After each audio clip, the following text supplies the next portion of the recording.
Right ఇక రాజ్భవన్లో Telangana governor Jishnu Dev వర్మతో మంత్రి సీతక్క భేటీ అయ్యారు. ములుగు గ్రామ పంచాయతీని మున్సిపాలిటీగా మారుస్తూ 2022లో అసెంబ్లీ పాస్ చేసిన బిల్లుకు ఆమోదముద్ర వేయాలని గవర్నర్కు సీతక్క వినతిపత్రం సమర్పించారు. సాంకేతికపరమైన చిక్కులతో ఇంతకాలం పెండింగ్లోనే ములుగు మున్సిపాలిటీ బిల్లు ఉందని అన్నారు. గత ప్రభుత్వ తప్పిదాలతో ములుగు జిల్లా మున్సిపాలిటీకి నోచుకోలేదని వెల్లడించారు మంత్రి సీతక్క.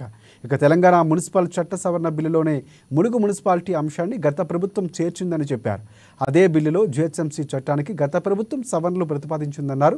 దీంతో ములుగు మున్సిపాలిటీ బిల్లు గందరగోళంగా మారిందని మంత్రి సీతక్క పేర్కొన్నారు.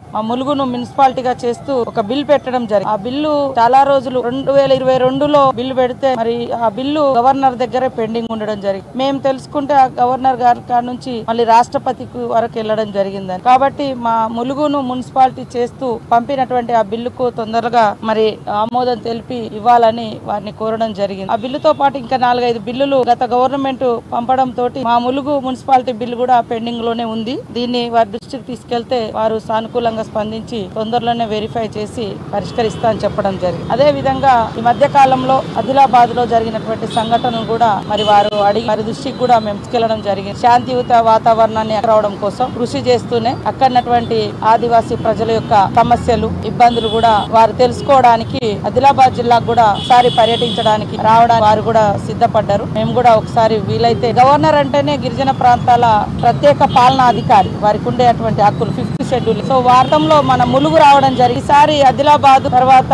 నాగర్ కర్నూల్లో మరి పెంచు ప్రాంతాన్ని కూడా వారి సందర్భాలని కూడా మేము కోరినాం. ఎందుకంటే ఇలాంటి ప్రాంతాల యొక్క ప్రత్యేక అభివృద్ధి ప్రత్యేక చొరవ వారి పరిధిలోనే ఉంటది కాబట్టి వాటిని కూడా పరిష్కరించాలని కోరడం జరిగింది. వారు అంటే ఫస్ట్ గవర్నర్ గా రాగానే మొదటి పర్యటన మరి మా ప్రాంతానికి ఆ రోజు ములుగులో పెట్టుకోవడం జరిగింది. ములుగులో నైట్ హాల్ట్ కూడా చేయడం జరిగింది. ములుగు నుంచి ఒక విలేజ్ ను కూడా వారు దత్తత తీసుకుంటా ఉన్నారు. మేము కొన్ని ప్రపోజల్స్ పంపినాము, ఒక 3-4 విలేజ్లు. అందులో వారు ఏది ఇష్టమో వాళ్ళ పద్ధతిలో వాళ్ళు చేయాల్సిన డెవలప్మెంట్ ఏ ఊరైతే అనుకూలంగా ఉంటది, ఎట్లా చేయగలుగుతాం అనేది ఒక అంటే స్టడీ చేసి వాళ్ళు తొందరలోనే ఆ 3-4 గ్రామాలను ఎంచుకొని తొందరలోనే అడాప్షన్ చేసుకొని డెవలప్ చేస్తాం. ఆ తర్వాత కూడా ఇంకా కొన్ని గ్రామాలను అనుకోవడానికి వారు సిద్ధంగా ఉన్నారు. పూర్తి స్థాయిలో వారు ఒక మంచి డిబేట్ కూడా ఎక్కడ ఎట్లాంటి పరిస్థితులు ఉన్నాయి, ఏం జరుగుతున్నాయి ట్రైబల్ ఏరియాలలో ఉండేటువంటి, అదే విధంగా మొన్న జరిగినటువంటి జైనూరులో జరిగినటువంటి అమ్మాయి ఇష్యూ కానీ ఇవన్నీ కూడా కొంత చర్చ అడగడం జరిగింది. మేము చెప్పినాము. అక్కడ మొన్న మేము ఆదివాసీలతో మీటింగ్ అయినప్పుడు కూడా గవర్నర్ గారు ఒకసారి పర్యటించాలని వారు కూడా